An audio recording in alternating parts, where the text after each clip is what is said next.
Okay, hello everyone. Thank you so much for joining us for this month's Black History Series presentation titled The Marvelous Mr. Thompson and His Educated Elephants with Bonnie Griffin.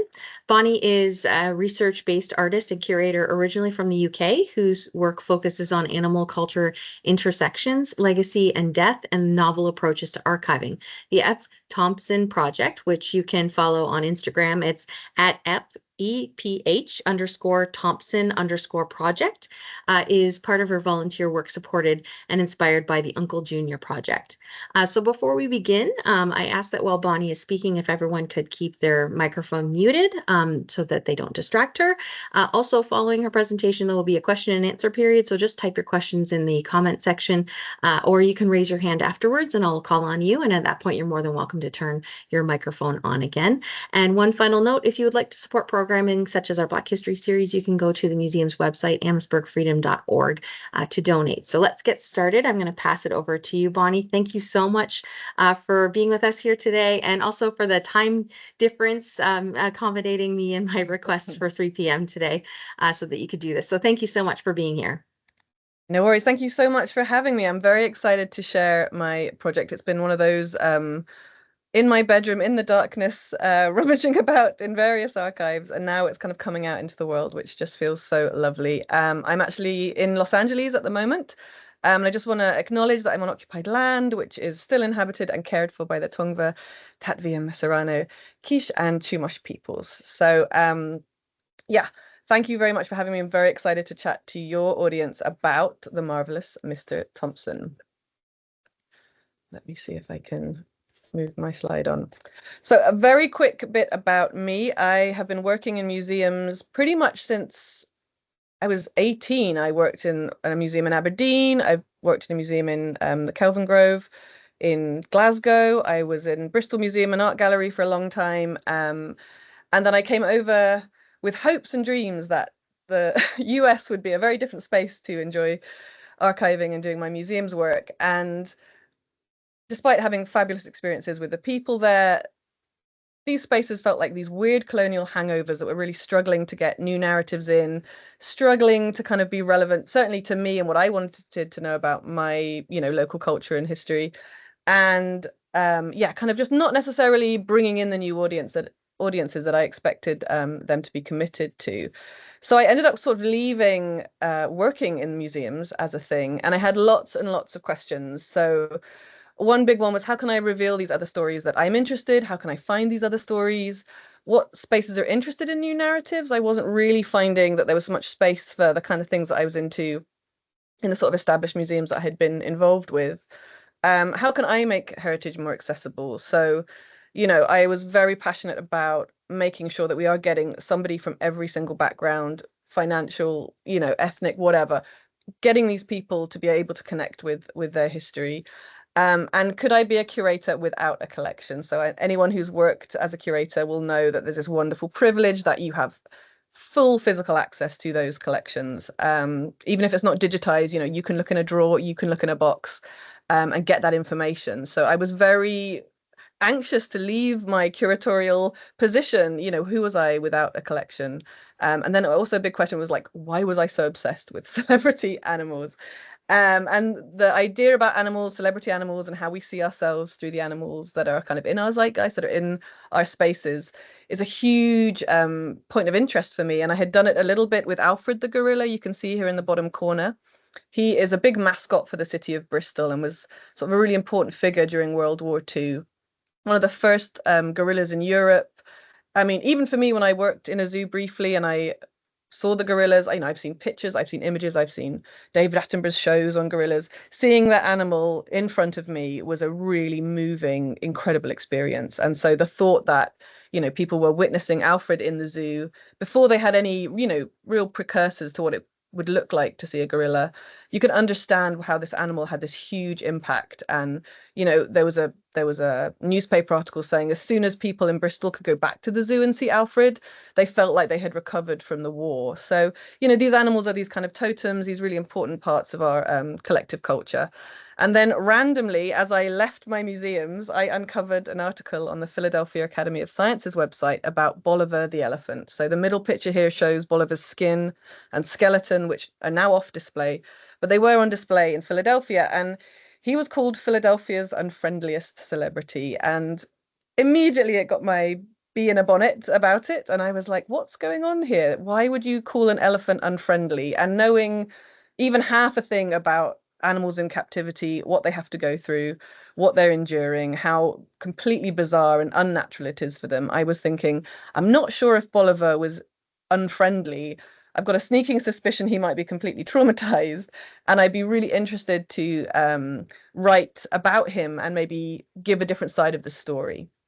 So you could see in the newspaper articles that Bolivar was noted as a man-eating circus elephant. He had this terrible reputation. And I just thought, I'd like to maybe reframe this animal. I had just recently seen the movie Nanette about the orangutan in a French zoo. And I had noticed how people tend to put their own opinions, their own feelings onto these creatures. And so I was interested to investigate this wonderful elephant. And he was a wonderful elephant. He was billed at Adam Forpaw's circus in Philadelphia as the largest living quadruped, the largest elephant in the world. And he was absolutely huge. He was an Asian elephant. And he was the reason why P.T. Barnum brought Jumbo, the elephant, who everybody knows Jumbo, from London Zoo. So Jumbo, he was only really alive for a very short time, I think maybe 3 years before he was killed by a train. And Bolivar outlived him by nearly 15 years and had a huge impact on that East Coast, touring with the circus and then at the Philadelphia Zoo. So Bolivar had this impact, but kind of had been forgotten about. And so, yes, again, I wanted to like reinstate his legacy as an elephant that had this massive impact, brought joy to lots of people, who was enduring a strange life as an elephant, living so far away. So I researched his life. I went to visit him. The middle picture shows Ned Gilmore and me looking at his bones. Ned Gilmore is the curator at Drexel in Philadelphia. They still have his bones off show, so I got to see the last remnants of Bolivar. I did every single bit of research, down every little rabbit hole to find information about him. And then I did an exhibition about him. I made these elephant banners that were championing all his wonderful qualities, because I thought Bolivar needed his reputation righted a little bit. And so in the middle of this massive project, which originally was meant to be a Wikipedia page and then turned into this crazy thing, I found an article about Bolivar's death and his obituary, and it talked about his old trainer being in the hospital. So this was my first contact with F. It says, "It is a curious coincidence that the only man whom Bolivar acknowledged as his real master is lying prostrate in the Presbyterian hospital, battling with the White Plague, a struggle that may have but one ending. That master was F. Thompson, a giant coloured man who was for many years the head elephant keeper for Adam Forpaw. It might also be said that he had another master in young Adam Forpaw, but his mastery was one of fear, whereas the mastery of F. Thompson was one of affection."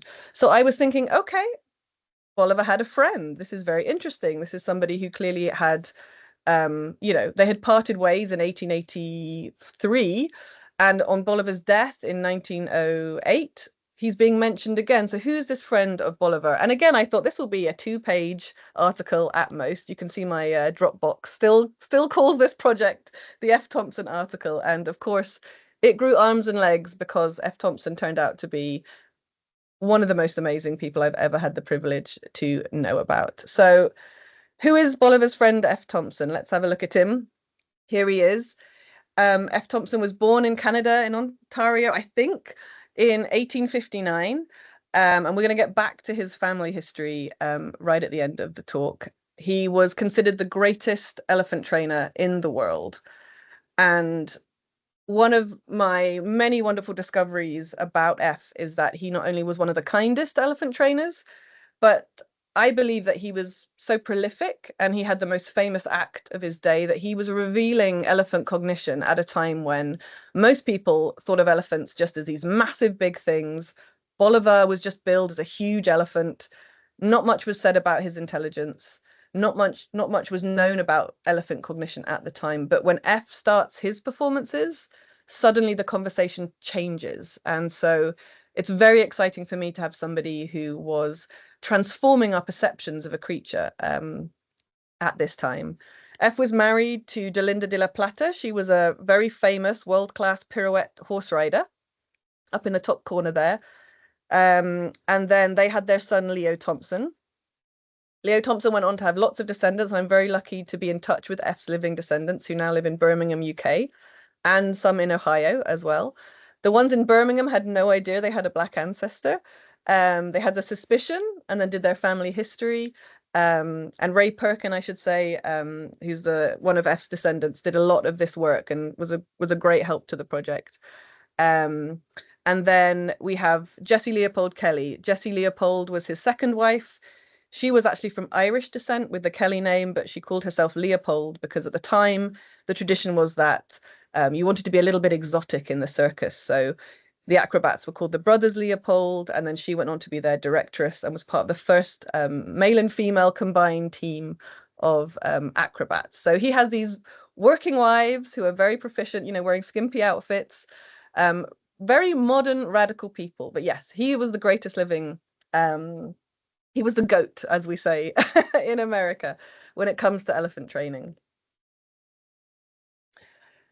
So F was born in Colchester, and then his family went to Ypsilanti, Michigan, probably sometime after the Fugitive Slave Act was revoked, and it was safe for them to go to Ypsilanti, which has its own wonderful history when it comes to Black history there. Some of the first churches were created there. Pretty liberal kind of town for its time, definitely anti-abolitionist sentiments. But F was living with a lot of brothers and sisters, and at some point in the 1870s, he decided to run away to the circus, run away to Adam Forpoor's circus, where he was to meet Bolivar. So we can see in these route books that show the circus workings for each year that in 1880 he's at Hotel Forpoor. That was the circus cookhouse. So you're kind of, obviously the circus is a whole kind of town on its own, as hundreds and hundreds of people working there, needing to eat, needing to sleep, needing their tea and coffee and everything. So F. Thompson was the assistant steward, and he was kind of helping out with the cooks in what they called Hotel Forpoor. Just 3 years later, he pops up in the third ring, which is, there's 3 rings to these massive circuses. He's in the third ring with a herd of 10 performing elephants, and he's noted as the assistant to Adam Forpoor's son, Adam Forpoor Jr., or Addie Forpoor. And he's helping out with the elephants. He's performing on his own. So I don't know what takes you from somebody who's working in a kitchen to somebody who's suddenly performing with 10 elephants. It feels like a very rapid take. And F said, elephants always took to me. So he just had this affinity with the elephants, and he had his own kind of style when it came to their training. We'll talk a little bit more about that later. So when F was able to get his own sort of agency around training elephants, he decided that he was going to develop this act, and it was a boxing elephant act. So you can see in this trading card from the time, we've got Adam Forpoor Circus. You can see Adam Forpoor Sr. there with the big chops in the photograph. This is a trading card for his circus, advertising his circus at the time. We can see Bolivar, the largest elephant alive, in the background, and then in the foreground is Elephant Sullivan. And Elephant Sullivan's full name was John L. Sullivan, and it was a popular thing in circus to name animals after celebrities. And John L. Sullivan was an Irish bare knuckle boxer who won the World Heavyweight Championship. So he was very, very famous, a celebrity in his day. And so the natural thing was to name a boxing elephant after the biggest boxing champion. And F, whether it's F in this image, I'm not sure. It could be F. It may be another performer, but this is an act that F had developed, and it became a sensation, probably for several reasons, which I would like to attribute to F being a bit of a genius. One is that there was a lot of interest in boxing for, regular people. It was a really exciting sport, lots of competition, huge bets going on, of course, lots of excitement, lots of energy around that sport. It was also one of the few sports where Black men were dominating at the time, and it was a form of uplift for Black men, certainly at the time. They could find freedom, they could find fame, they could get a decent wage. It took them out of the kind of grunt work that was pretty much the only thing available to them, and then into this kind of stardom, fame, and fortune. So I feel like F created this act to mirror that uplift. And originally he was in a clown outfit. So you can see the clown outfit here on the elephant and on the performer here. But as soon as this act became incredibly famous, you suddenly see a switch. And this is the earliest image I can find of F on the left-hand side here, from the Chicago Tribune, 1885. So you have Sullivan, elephant pugilist, in the great knockout glove contest with F. Thompson, noted colored heavyweight. So at the time, boxing was segregated, and very few white boxers would cross the color bar. And John L. Sullivan, the man, was famous for never crossing the color bar. And a lot of it was said to be because black men were so dominant in the sport that it was going to shake white male masculinity to its core at the time.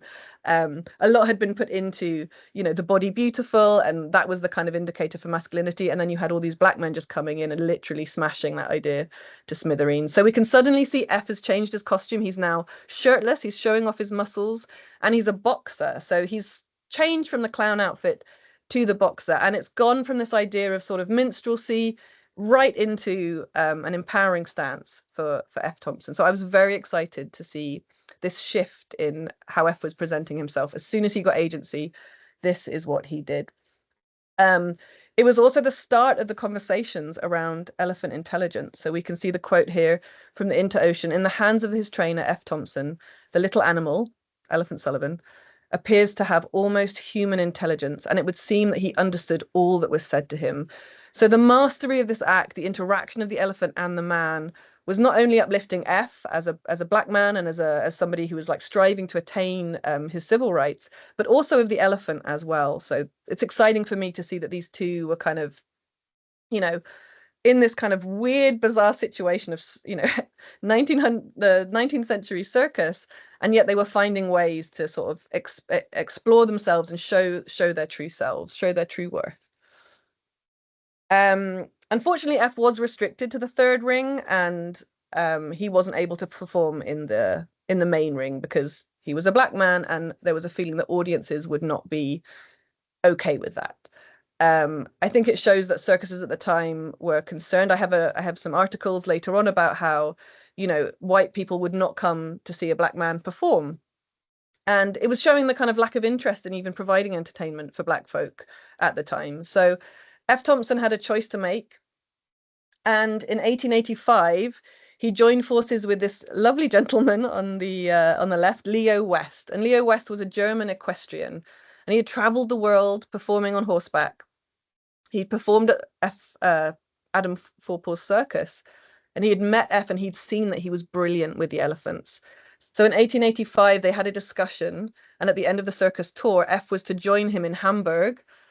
Leo was going to spend the money on procuring 6 elephants and all of the outfits that the elephants would need and all the equipment, and they were going to tour as their own kind of like mini circus show. So suddenly we have F. Thompson here in this wonderful picture.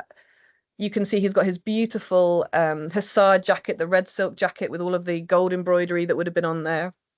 He's called the American champion elephant trainer, and he's proudly there on the posters. It's fantastic to see it. Really excited to find this in the Allard Pearson collection, which you can rummage about online. It's a wonderful collection to have a look in.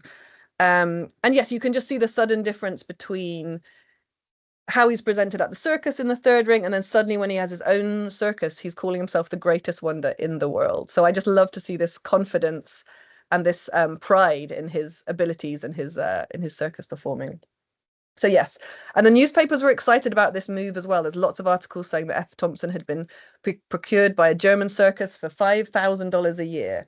A very exciting time for F and for Leo. So this is just the start of a wonderful time for F. He's touring around Europe, he's touring around Russia, he's going all over the place, and he's developing all these unusual and brilliant elephant acts. And a lot of them are around kind of anthropomorphic ideas. So you have the classic thing, the elephants you can see on this French poster, they're holding a tightrope for him to walk over. They're lifting him up. These were kind of traditional circus tricks that you would see in most circuses, but then F's adding a few more, and one of his brilliant ones was with Elephant Modoc, who you can see in the black and white image here, and the bell piano. He had an elephant orchestra who would play the waltz, and you can see that people are suddenly seeing these elephants able to make music. So it says here, today, like distinguished instrumentalists, the elephants play with perfect timing, each one shaking his bell in time with the orchestra without the trainer saying a word or making a move. Now, of course, the elephants had been trained to do this work, but they were able to perform it as if they were just doing it for pure enjoyment. And so, even though that's maybe not necessarily what was really happening for the elephants, that's what the audience was receiving. And to see creatures playing music, which is such a, a human thing, it's such a high culture thing, that I think it was really blowing the audience's mind. And F was very keen to keep his acts. He was being copied left, right, and center, of course. So lots of people were aspiring to be like F. And he had to patent his bell piano. So we see here F's patent from 1892 on that bell piano. Really exciting to find this in the patent archives, that he had wanted to claim, he wanted to claim ownership of his idea. And it's also quite exciting for me to see F as a black conductor on this poster. He's not the kind of butt of the joke anymore. He's showing himself as if he were a collaborator with the elephants, and he's in the control position. The elephants are doing the funny things, but he's not the butt of the joke anymore. So again, this subtle change in positioning of this man showing himself to be in charge, in control, the architect of these acts, not the kind of butt of the joke anymore. We have another couple of posters here showing his performances in France at the Folies Bergère, these famous, iconic vaudeville stages, which had to often be reinforced to hold the elephants, because each one of these is 3 to 4 tons potentially. You have to have these reinforced stages. So again, we see the bell orchestra for the elephants, and then a new game of skittles. And this really thrilled audiences at the time. I guess it's hard for us with our we have so much media, we have so much entertainment, but this at the time was a big hit. So they said in the newspapers, the star act is the game of skittles. One elephant lines the skittles up, another throws the bowl and scores 9s to make the best skittle player jealous. A third sends the ball back and with a piece of chalk held in his trunk, scores the points on a blackboard. We say again, it's absolutely astonishing. So even at the Folies Bergère, which had, every brilliant act of its day coming through, F. Thompson's elephants were a star attraction. And we can see again in these wonderful pictures, showing him in his outfit, showing him performing with the elephants. As time rolled on and his relationship with Jessie Leopold was cemented, they got married, and then she started to help with his performances. So she was an acrobat, and of course she knew how to dance. And she developed this wonderful Spanish dance with the elephants. I'm desperate to find the color version of this poster. I haven't been able to find it yet, but I bet it's a cracker. And you can see the elephants are wearing these black sort of berets, a traditional Spanish hat with the pom-poms. They've got their can-can skirts on, and they're dancing away with Jessie. I have a photograph here by famous photographer H.J. Barbie. Again, I cannot find the original, but I'm desperate to find it. Still on the hunt for these ones. Showing the elephants in their dresses. You can just see the frilly undergarments if you look closely, and they're holding Jessie up while she pulls up her skirt. So yeah, it's a wonderful image if I can just find it. But again, this was a real thrill for audiences. So it says here, in Spanish frock and hats, the elephants assist at a Spanish dance and toss the dancers lightly from trunk to trunk. They dance and play the tambourine and castanets. Not only do they play the former, but in orthodox fashion, they strike it on the foot. A wonderfully clever performance. So again, we're seeing these elephants performing like people. Again, I'm sure these elephants weren't thinking in this way, but certainly the audience were receiving the information that these elephants could do anything a person could do. A really wonderful and exciting things for these audiences to see. So another one of his acts, which is definitely more on the domestic side, we can see F incorporating new technology like the telephone. That's the elephant on the telephone there. And we can start to see people getting really excited about what elephants could do. So it says here, these huge animals are capable of doing everything except talk. And one very nearly does that, for he bellows through the telephone in a most lusty manner. The most wonderful trick, however, is when they go through a really domestic performance. 2 of them lift their master up by their trunks, put him to bed, and pull the clothes over the bed. Then one of them strikes a match, lights a candle, and throwing the match on the ground, actually stamps it out with his massive foot in the most approved fashion, a very difficult trick. Then, while one rocks the bed, the other goes to the telephone, rings the bell, talks, puts the receiver to his ear and listens for a reply. Being satisfied, he goes to the chemist shop, brings out a bottle of medicine, and puts some of it down his master's throat, afterwards polishing off the remainder himself. So these are very funny acts. People are finding them absolutely hilarious. And again, F is kind of, not putting himself as a star attraction. He's really letting these elephants show people what they can do, and kind of by the by showing them what he's managed to train them to act. A really interesting kind of performance for the time. Then he has one of his most sensational acts coming into 1904. He develops the somersaulting elephant act, and this is a young elephant called Mary, who he trained to climb up a podium, do a headstand, which I think is a pretty traditional elephant trick, and then roll over and land on her feet the right side up. So this is kind of a rare kind of switch back to maybe more traditional circus tricks for elephants that F performed. But it was, again, a sensation. He had the only somersaulting elephant in the world, and he talks about how difficult it was to train her. He says, there is Mary, for instance. She's the only elephant in the world that can do a somersault, and I guess she will remain the only one. I invented the trick, and I taught it to her, and I'll never teach another. Fact is, I can't get another to try it. I've tried, but it was no use. I worked 19 months teaching Mary, and it nearly made me grey. Twice a day we were at it. I used plenty of carrots, of which she is very fond, and I guess she was the elephant picked out to do this trick. I can't find another, and if I could, I wouldn't go through that again. So you can see the huge amount of effort that it takes to get these elephants to do these tricks, the value of the elephant once it has learnt the trick to his circus.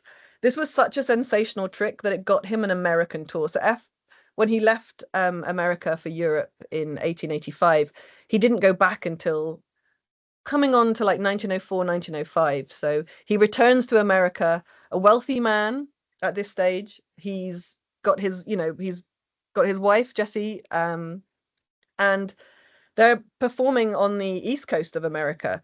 Unfortunately, there's lots of issues with that. So he couldn't find hotel lodgings because nowhere would house a mixed race couple. There was lots of bookers who said specifically they wouldn't book him because if the audience found out he had a white wife, they wouldn't turn up in protest. So his trip back to America was a bit of a, maybe a bit of a come down, maybe a bit of a difficult thing. And I'll show you some of his thoughts around that a little later on. But this was the sensational act that sent him back over the ocean and back to America to show off his somersaulting Mary. Just to give you an idea of how hard this guy worked, here are a couple of calendars of his itineraries. So we can see here in 1893, 9 cities, 5 countries. He's traveling around. This was when he was still performing with Delinda and his elephant orchestra. He's got 5 elephants in tow, so you can imagine just the sheer expense of like caring for those animals, moving those animals, finding places for them to stay. He just didn't seem to worry about it. He just went and went and went. Absolutely incredible. And then 1906, here we've got 11 states and 2 countries. So he pops back to Canada for the Canadian National Exhibition. And there are some nice photos of F performing at the Canadian National Exhibition. Has a little bit of trouble with customs taking his elephants across the border. But you can just see this guy was working and working and working and working. An incredible itinerary. He touched almost every major city in Europe, every major city on the East Coast. He was in Russia, he was in Ukraine. He was traveling around a huge amount. So yeah, just to give you a kind of idea of the scope of this person. And this is also when I'm thinking about who gets to see elephants performing in this way, who gets to see elephants displaying their intelligence in this way. F really is the only person at the time who's got that scope. So he really is the main person revealing elephant cognition to everybody in Europe, everybody on the East Coast of America. If they're going to go and see a show, they're going to see F's show, and this is where they're experiencing these elephants doing things that they couldn't possibly imagine. So how was F getting these things to happen? If you want to depress yourself, you can read about elephant treatment in the circus, even today's circuses. A very traditional way, certainly in Van Amberg circus, where Bolivar was first put, you would beat them into submission, and a lot of these animals would have been already broken in by being crated until they would submit to their human masters. So elephants are not having a good time. But when they got to F, and you know, it's a much bigger subject than I have time to cover here, but F was a massive advocate of kind elephant treatment, and his reputation even now is that he was in circus circles, that he was one of the kindest people. And it's interesting because he joins up with Hagenbeck Circus in 1885, and Hagenbeck was also known, one, for the highly horrendous human zoos, but also for kind animal training techniques. And F, I think, is either concurrent or maybe slightly before Hagenbeck in promoting using a kind of reward-based training technique to get the elephants to do what he wanted them to do. So we have this wonderful quote from him when he's asked about how he gets the animals to do what he wants them to do. He says, "Do I punish them? Well, that depends just on what you mean by that question. If you mean beating or ill-using them, decidedly no. But they are quick to appreciate my displeasure when they fail to respond to any commands promptly.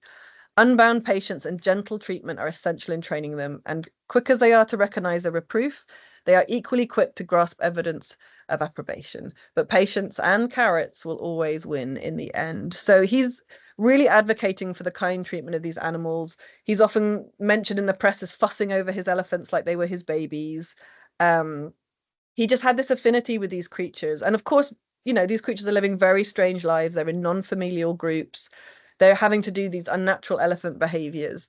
But there did seem to be an affinity between F and his elephants, and a mutual respect about treating these animals well, championing their intelligence. He talks about how elephants are a lot like men. So some are a bit dull, some are a bit feisty, you know, some are very intelligent, and some, you know, some are not so much. So he really understands these creatures, not just on a species level, but he understands them as individual creatures with their own personalities. And I think that's something that even now, I talk a lot with an elephant psychologist called Josh Plotnick, and he develops ecological strategies for people living with elephants in Thailand that are designed specific to the personality of the elephant that you have living next door. So these creatures are so unique and individual that we are seeing that that kind of early understanding and that early conversation starting here with F. Thompson.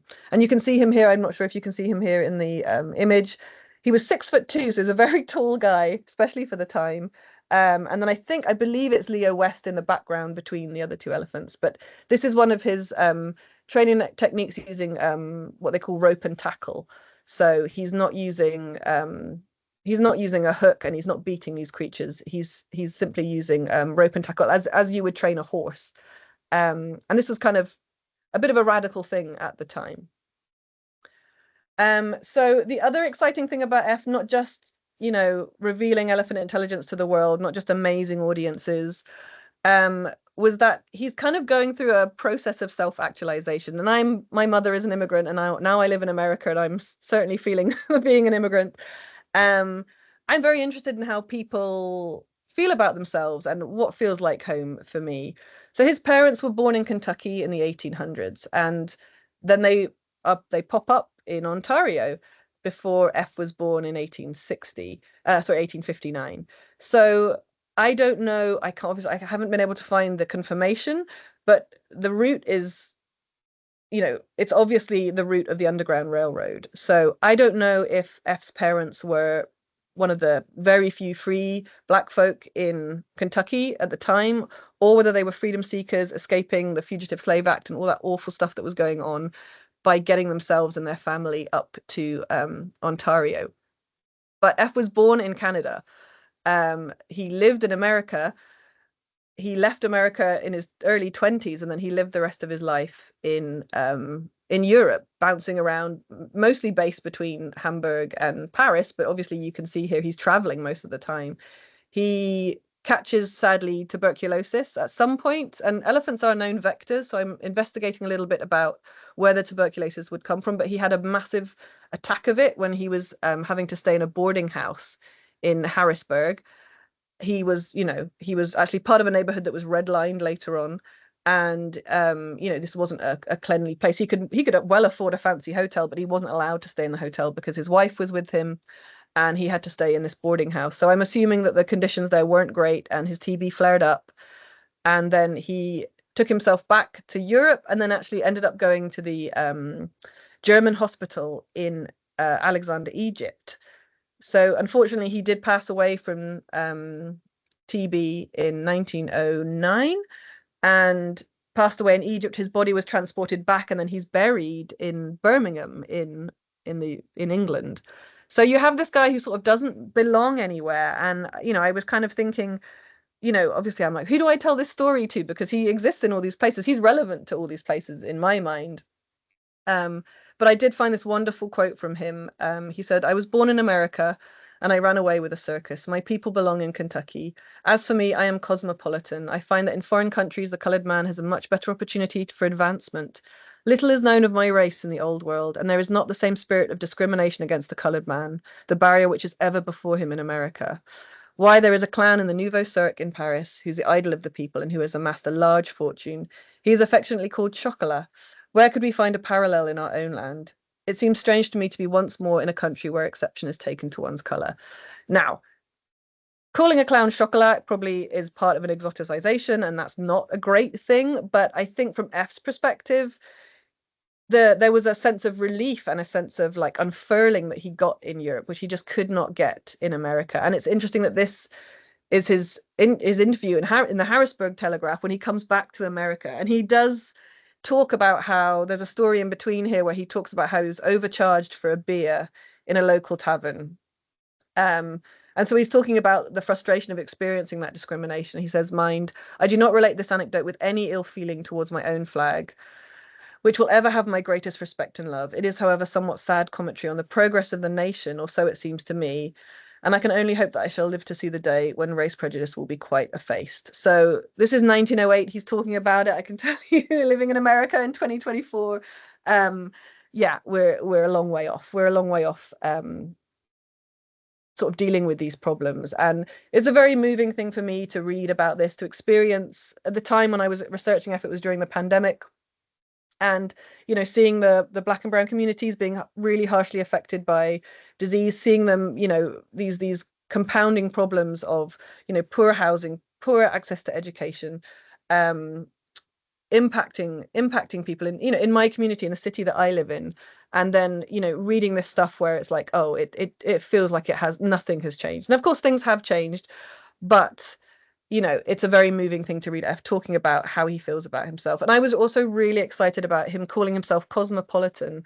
That is like a world citizen. That is somebody who belongs to the world. And I was really excited to see himself actualizing. So as much as I'm like, how do I describe F? Is he an African American?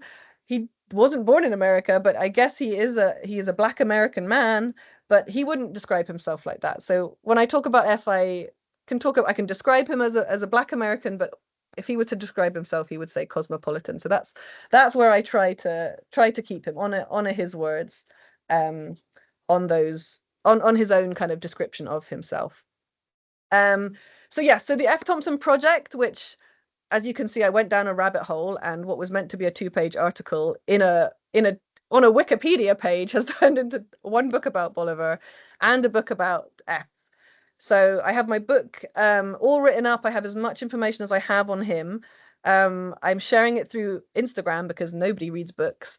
And there's been a couple of exhibitions that I've put on. I was part of the Bonkers exhibition about clowns at the La La Land Gallery this year, and I was looking at how F changed from a clown to a boxer and what that change kind of meant and signaled. And then I was also part of Entrapment Entertainment, which is run by the wonderful, wonderful Uncle Junior Project, which, if you want to find 1,000 incredible stories about Black circus performers, finding agency, dealing with the double-edged sword of their own exoticism, it's a brilliant, brilliant website. The Uncle Junior Project put on this brilliant exhibition, and my commissioned portrait of F was put in there alongside another F who was a circus owner, and it was a big celebration of Black folk and their contribution to circus. And that was on in San Francisco at the African American Arts and Culture Complex. So really brilliant exhibitions. My dream is to hold an exhibition just about Ephraim Thompson and have living Black artists and artisans respond to the book, respond to the facts of his life, which I've gathered together, and sort of reveal what it's like to be a Black artist, essentially, and what that means to the community. So that's my big dream. I have to get some money for it from somewhere, but that's the big dream for the F. Thompson project. However, I'm very excited to talk to the Freedom Museum today because there are some gaps in F's life, which I think would be so informative to me. I am really wondering, are there any traces left of the Thompsons in Colchester? I don't know how long they were there for. I have a general idea. We know that they pop up in Canada. F is born there in 1859. His brother Edmund is born 1855. And George and Sarah all in Canada. So 1852, they were in Canada. I don't know where Sarah was born, his oldest sister, but it could be Colchester. I don't know if she stuck around. I have no idea. I haven't been able to find the family or any kind of evidence of the family in Colchester because it's so early. But the 1861 census, you can see the family: Philip, his dad, Francis, his mother, Sarah, George, and Edmund. And of course, F was originally called Moses. So if anyone out there is digging in the archives, we're looking for a Moses Thompson in Colchester at this time. I'd be really excited to see if he was at school. Was he going to church? The family, well, his mother is noted as a Baptist. So I wonder if there's any connection with the Baptist church. Is there an old family Bible which has these guys' names in? I would be super excited to find out anything more about them in Colchester. I have some people helping me out with Ypsilanti, but I would love to know more about that really early beginning, how the family were coping, where they were living, what they were doing, what the local store they would have gone to would have been, just to flesh out that really early life. And of course, if there's any evidence of his mum and dad, Philip and Francis, on the Underground Railroad, that would be incredible. That would be incredible. I'm yet to find anything confirming that. So yeah, I want to say a big thank you. I have a list on the other side. Of course, this project is not just me. It's loads and loads of people, loads of brilliant archivists. Even though I'm a bit down on museums, I have to say the people in museums are always fantastic. So I've had brilliant help from all of these people that you can see here all around the world, and certainly from the Perkin family, F's living descendants, who have just been so generous with their family histories, their times. They let me see their DNA results, which showed that F's heritage was from the west coast of Africa, around the Ivory Coast. They have Bantu people DNA in there, 5% still showing up in their family history. So we can kind of get an idea about where F's ancestors came from originally. But yes, if any of you guys have any questions, if there's anything I've rattled about that you'd like to know more about, you can reach out to me. Well, we can do some questions right now, but obviously, please email me if you have any information or would like any information about the project. And I think I can hand back to Lorraine. Yeah. Thank you. You are such an engaging speaker. That went by in a flash, I have to say. That was so interesting. So we do have a comment that was from Kim, just saying, when you were talking about Epps' experience, this is very much sounds like James Baldwin going to France to write and not experience racism. So a comment there. I don't know if you wanted to add anything to that, but just wanted to share that. It's been a little tricky trying to work out those environments. I mean, I'm a white woman. I'm clearly not a black man from the 1800s. I can't even stand on a chair without getting dizzy. So I'm not someone who's going to go, work in the circus. I hate taking risks. And F is an exciting person for me because all of that just was not a problem. As a 12-year-old kid, he goes, I'm going to join the circus, and just does it. I mean, his ability to actualize himself, to me, is the most exciting thing. But of course, even with my privilege, I'm struggling to do it. And this person is facing, racism on a daily basis. At the circus, there were elephants named, with racial slurs as names. He had to wear blackface over his own blackface because a white audience would only accept somebody in blackface as a performer. So it's horrifically entrenched, and he's dealing with that on a daily basis. And then when he goes to Europe, we don't see the blackface, but looking at some of the articles for the time, obviously we had in the 1920s, I mean, F passed away in 1909, so he missed the kind of Josephine Baker era of the obsession with primitivism and the obsession around, I believe they call it the negrophilia sort of era in Paris, which was problematic even though it did make space for Black performers and Black culture to kind of emerge a little bit. But yeah, the articles I can find from the time are, you know, just the standard old horrible racism of like worrying about Black folk coming and taking their jobs, worrying about the impact of Black folk on the, you know, the current culture. It's something I need to really investigate a little bit more and firm up on. But yes, it's not like he went to Europe and it was all fine and gravy. There were, you know, there are certainly times when he would be exoticized. He's not understanding that Chocolat was exoticized, the clown, but that's part of, you know, that is part of his experience that I do need to kind of flesh out. And even if he wasn't seeing it himself, when I spoke to the MOBA projects, they were quite firm about, you know, it was part of his allure for Leo West to go into business with him because Black performers were becoming popular on the continent. So for me, it's hard not to see that his brilliance with the elephants and his a bit like his hard work and his ability wasn't the main driver, but I think that there are absolutely elements of racism in Europe that were problematic, and the exoticization, even though it afforded opportunity, it was still massively problematic and not really allowing F to be his true self, which is kind of why I was so excited to see him talking about himself, because when I've studied animals, which is my main thing, I mean, F's an accident, right? F's someone I discovered and was like, I can't put this down now. He's amazing. When I can talk about Bolivar, I can make assumptions. I can speak for that animal. It doesn't have its own voice. But when you're speaking for a person, it becomes much, much trickier. So yeah, I'm trying to take F at his word that he did find that it was easier for him in Europe, but I'm sure that there were battles that he was facing at the same time. Yeah, it's a very I mean, there's a lot of gray areas there that need to be unpicked. Thank you for that question. And I mean, as you were speaking and giving that answer, a part of me just kept thinking like even he had the struggles, but altering people's perceptions is, I mean, to me, like possibly like this unconventional form of activism. Like we don't often see, like we don't often think of the circus and someone working for the circus as an activist necessarily. But I mean, you said he basically revolutionized like certain treatments of animals and showing animals as intelligent and altering people's perceptions and altering his own image over time as well, from one that was a bit more comical to one of more control and authority, I guess you could say. Yeah.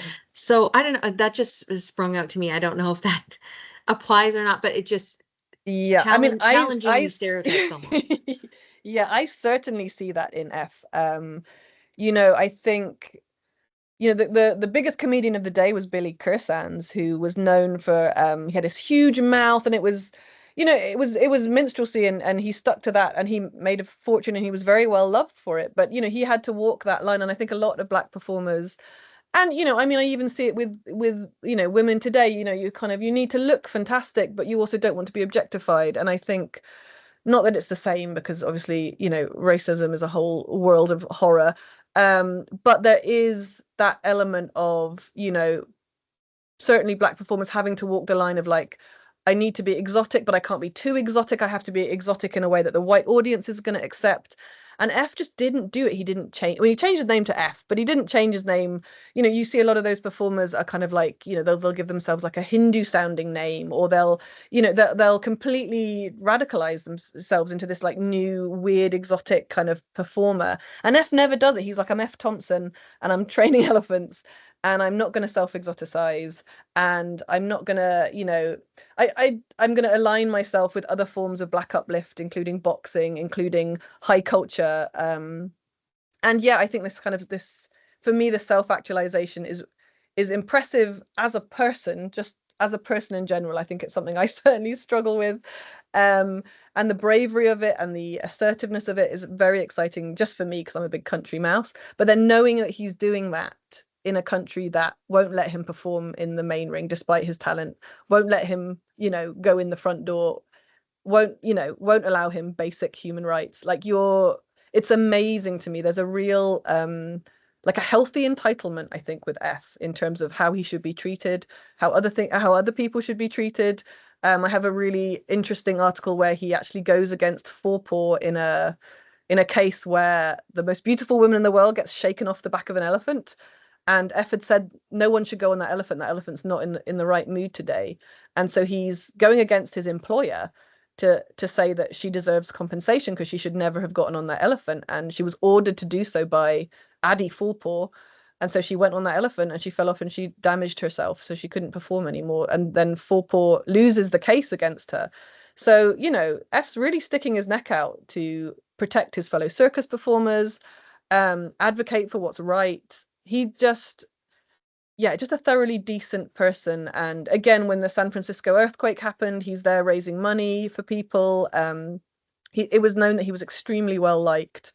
And Jesse was absolutely devoted to him, absolutely devoted to him. So you see these, you know, that he's just a wonderful person, as well as somebody who's just going through life, making everything incredible, you know, just like, you know, these moments where you can imagine maybe a Black person going to the circus and seeing somebody to look up to, you know, somebody in command, somebody doing something fabulous, somebody dressed beautifully.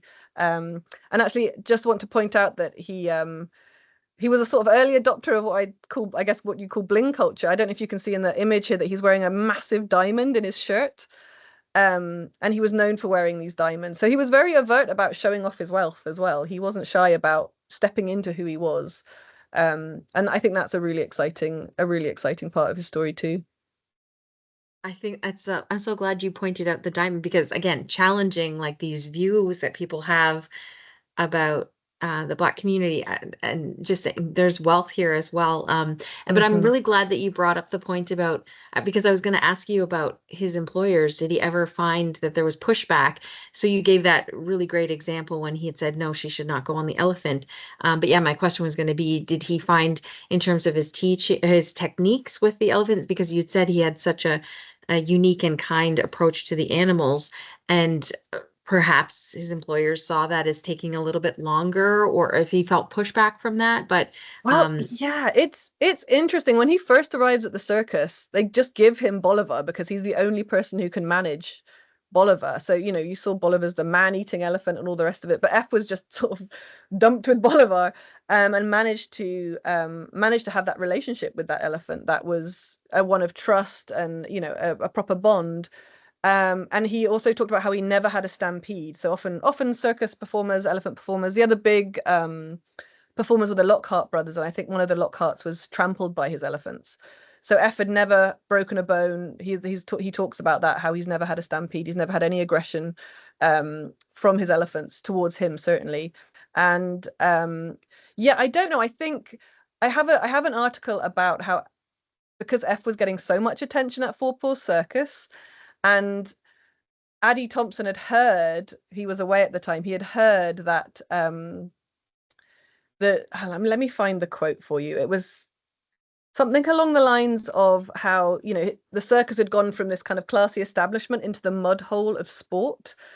And that's referencing the boxing. So despite the fact that the audiences were raving about F's boxing elephant act with Elephant Sullivan, it had upset Adam Fourpaw, and that one of the articles I have is that F quit because of this sort of lack of acknowledgement actually on Addie Fourpaw's part, that F was the better trainer, had the more popular act, and had maybe sort of changed it up to make it a little bit more kind of mainstream, I guess. Like more people were interested in boxing, you know, that was a big deal at the time. So why wouldn't you reflect that in your circus act? But I think circuses were also going through their own weird thing about being a moral show. So you see that happening during this time too, where circuses were desperate to be, you know, they were sort of seen as kind of, you know, these sort of cesspits of, you know, freaks and all the rest of it. And, you know, the people who went to the circuses were drunks, and there was always, you know, crime rose when the circus came to town. And I think the circus was trying to sort of twist around its image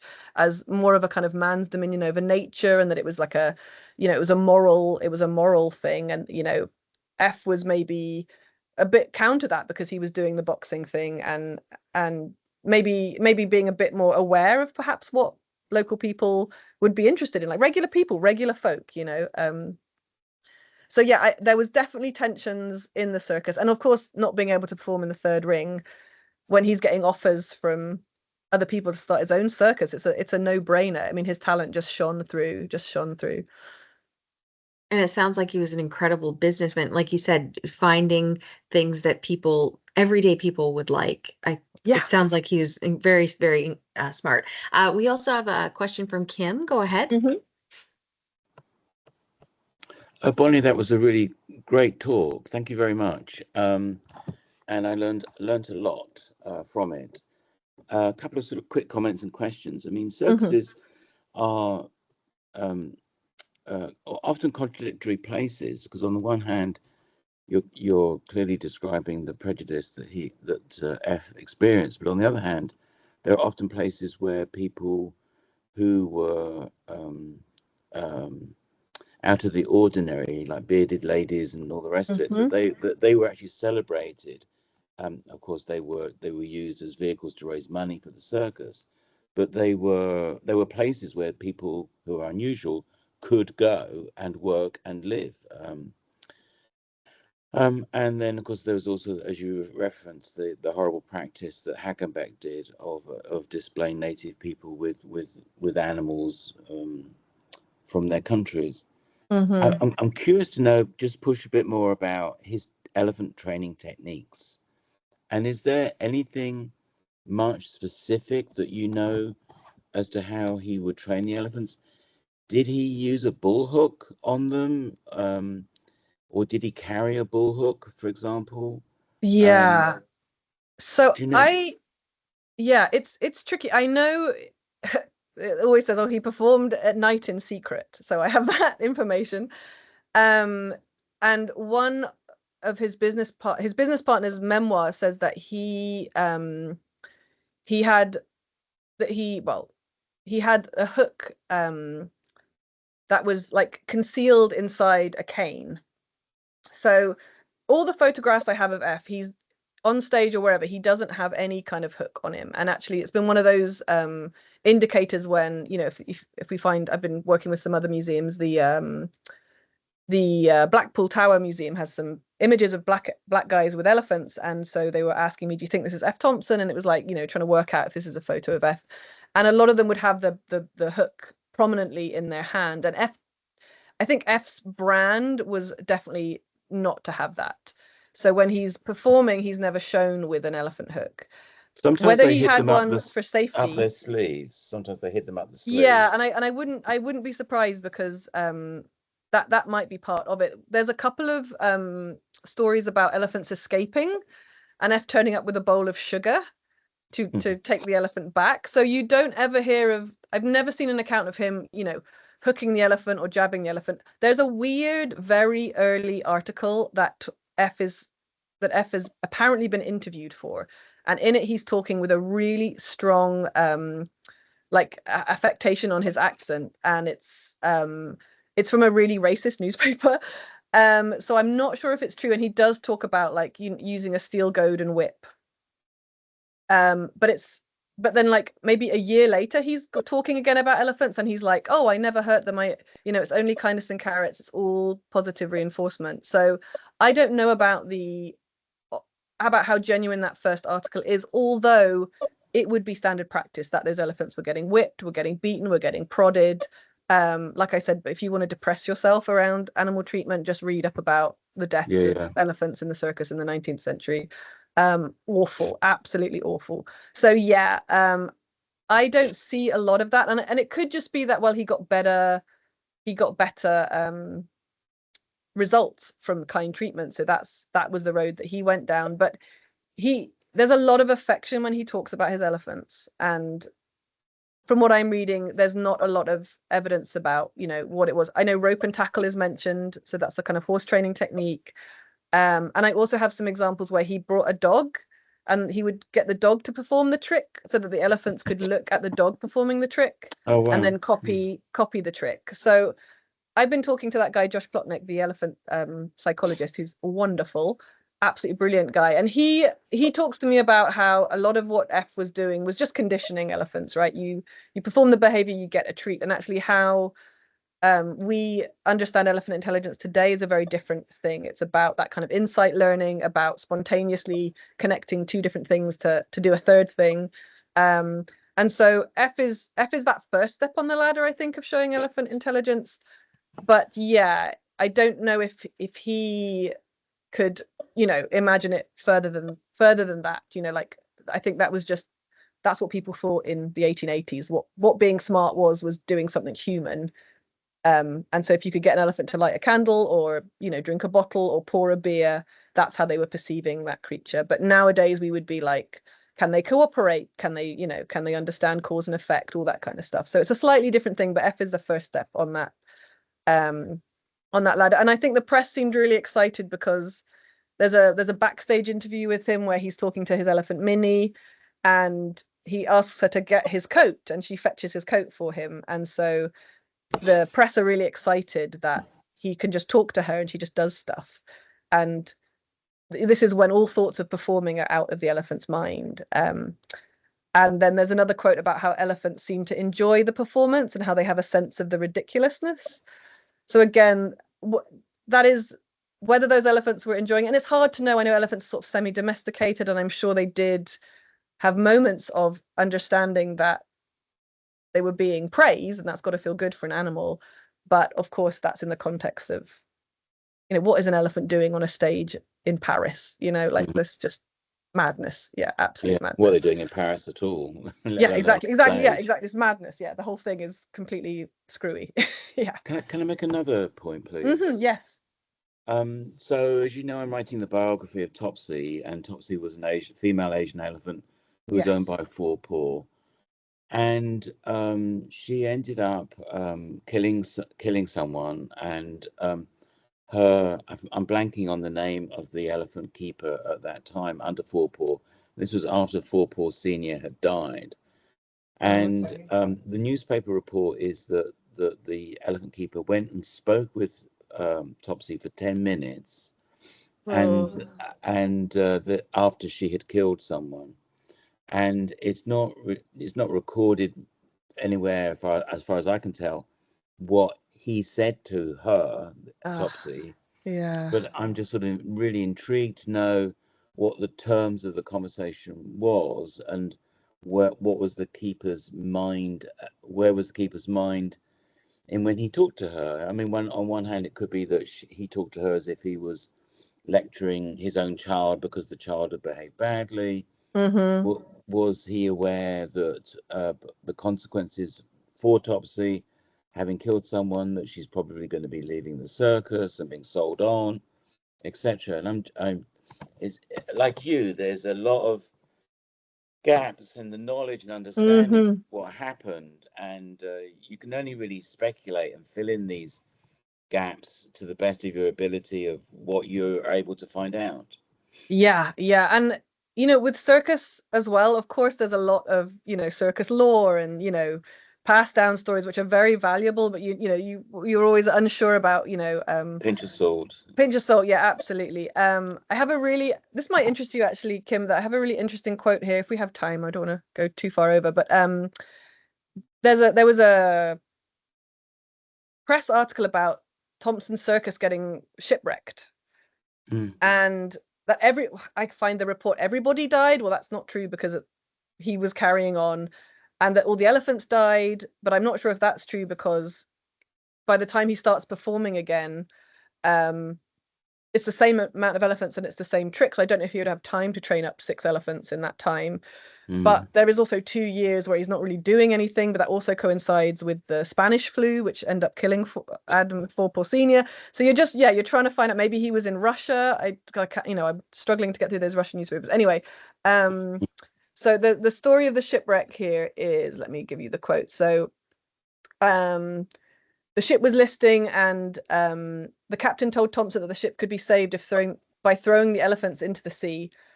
Thompson looked at the elephants and wept. He felt sorry for his pets, but people's lives, he understood, were more precious. There was no time to waste. The trainer approached the huddled animals. Their huge grey bodies, like bizarre hills, rose above the deck of the ship. Thompson stroked the elephants' trunks. The elephants were quickly released from their fetters. Thompson approached the leader of the elephants. He had worked with him for many years. It was the smartest elephant in the group. Thompson loved him very much. He pressed his cheek to the animal's trunk for a moment and shouted, "Get, Elion, get! Go, go!" Stepping quickly overboard, he plunged into the water. Behind him, one by one, the rest of the elephants followed the example of their leader. The sailors looked sullenly at the animals descending into the depths of the sea. They understood better than the rest of the people on the ship that the raging elements would swallow the elephants and that none of them would return to the shore. Oh, so yeah, I don't know about what was said to Topsy, but I feel like elephant trainers are, and I even my experience of working in a zoo, no one works in a zoo because they hate animals, you know, like whether your husbandry is defective or ill, the best intentions but not appropriate or whatever, these people do love their animals. And it's been interesting to see, Tiger King and Chimp Crazy, these documentaries about people, it's clearly not appropriate, but you can tell that they would, lay down their lives for these creatures. And yeah, Thompson, I know, visited Bolivar when he went back to Philadelphia. There's a bond there for these people, and I can imagine it was incredibly painful for that keeper to know Topsy's fate. Yeah, there's a peculiar dichotomy that simultaneously they're very abusive towards these animals, but on the other hand, they're very loving. I put in quotation marks. Yes. They're very loving towards their animals. It's just bizarre, diametrically opposed emotional rapport going on between the people and the animals there. Yes, and I think with Hackenbach was a pioneer in many ways, but he was also completely callous about animals dying in the trapping of them and catching of them and shipping of them. He didn't give a damn really what happened. Yeah.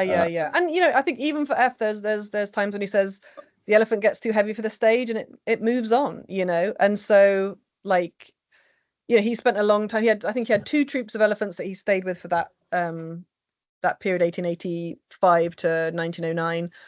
But yeah, I mean, there's the economics of it as well. Like, it's not, an elephant's not the kind of animal you can just retire and keep around. Certainly when you're traveling like that. But yeah, it's a difficult thing, and I've discussed it a lot about, I think the conclusion for me is that, like a lot of animals that we have in zoos or, as pets or whatever, they're these kind of ambassadors for the species, and they live these strange lives. And it's a huge gray area. And I think, one of the difficult things about telling Thompson's story is that it's not, it's not just a quick 5 minutes. So this is what happened. You're dealing with these massive gray areas around race and exoticism, around animal care. And we don't live in a world that likes gray areas. In a way, we like everything to be very black and white. And yes, kind of the relief for me that F was kind to his elephants, but knowing that those elephants were taken from their family group, shoved in another family group, fed weird stuff, treated, dealing with weird climates on and off a circus train. Like, what kind of life are they having? And even still, I know circuses, when Bolivar went to the Philadelphia Zoo after he retired from Four Paws, the keeper went with him because they knew that Bolivar was so attached to his keeper that he would grieve himself sick. So there was an understanding in 1880 that elephants bonded to the people that cared for them, but it does, yeah, I mean, oh my goodness, yeah, it doesn't excuse that. What the hell is an elephant doing in Philadelphia? Yeah. What is going on? Thank you very much. That was a really great talk. Thank you. Oh, thanks, Kim. I'm excited for your Topsy research too. Yeah.